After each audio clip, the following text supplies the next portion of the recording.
तुमसे कहा था ना कि तैयार रहना, फिर क्यों बैठी हो ऐसे ही?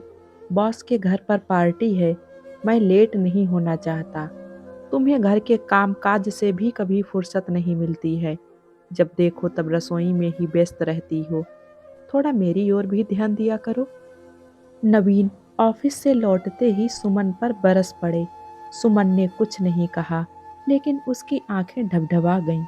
उसने सास ससुर के सामने नाश्ते की प्लेट रखी और तेजी से अपने कमरे में चली गई।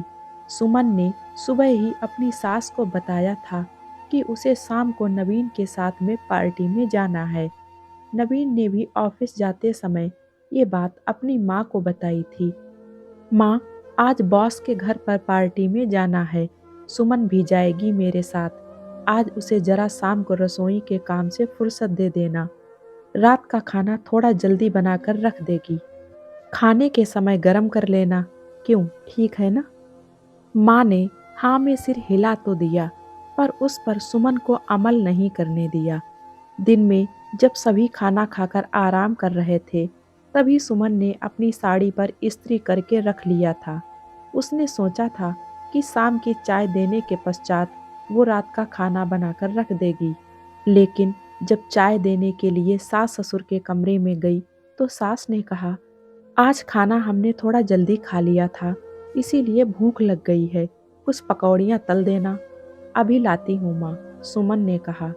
अभी नहीं, अभी तो पापा वॉशरूम जाएंगे, उसके बाद में।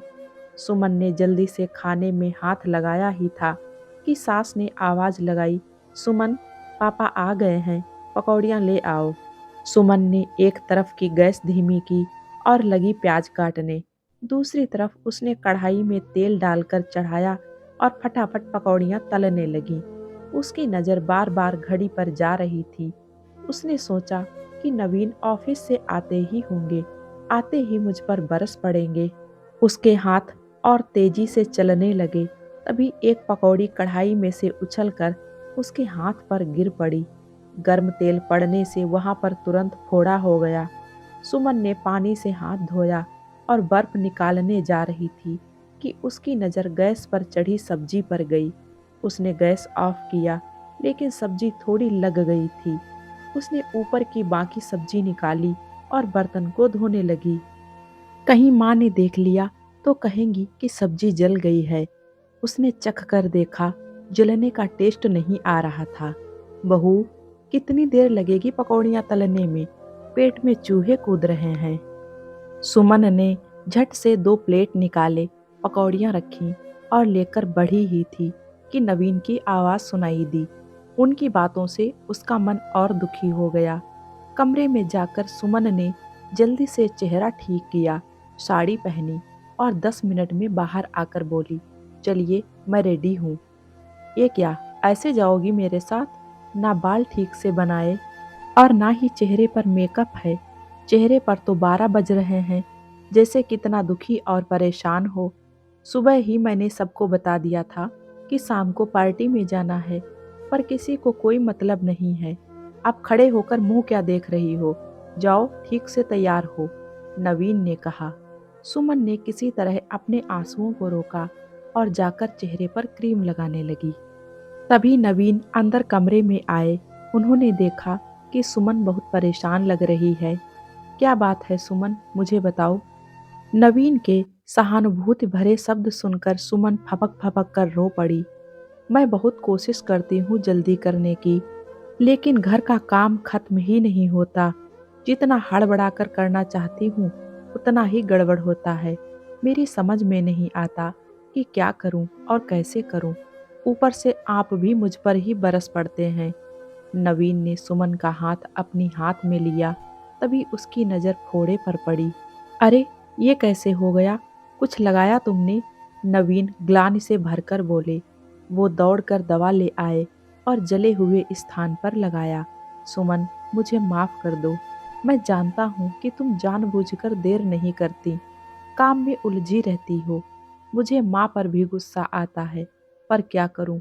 उनसे कुछ कहूँ तो वो नाराज हो जाती हैं।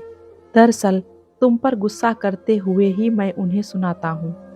माँ ने हम सब के लिए बहुत कुछ किया है, अब इस उम्र में उन्हें कुछ कहना सही नहीं लगता। अब तुम ही बताओ, तुमसे ना कहूँ तो किससे कहूँ? एक तुम ही तो हो जो मेरी बात को समझ सकती हो। मेरी जीवन संगिनी, तुमसे ज़्यादा अधिकार और किस पर जता सकता हूँ? नवीन ने सुमन के गालों को सहलाते हुए कहा। फिर इतना जोर जोर से क्यों डांटते हो? मुझे रोना आ जाता है, सुमन ने शिकायत की। फिर प्यार भी तो करता हूँ। चलो, अब जल्दी से चेहरा ठीक करो और चलो मेरे साथ। वो तो मैंने यूं ही बोल दिया था कि कैसी लग रही हो। पूरी पार्टी में मिसेज नवीन जैसी कोई खूबसूरत हो ही नहीं सकता। सहेलियों, ज्यादातर पति ऐसे ही होते हैं। गुस्सा किसी पर आए, उतरना तो पत्नी पर ही है। ये भी उनका प्यार जताने का एक तरीका है। कुछ देर चुपचाप उनकी बातों को सुन लीजिए। गुस्सा उतरने पर अपनी बात कहें।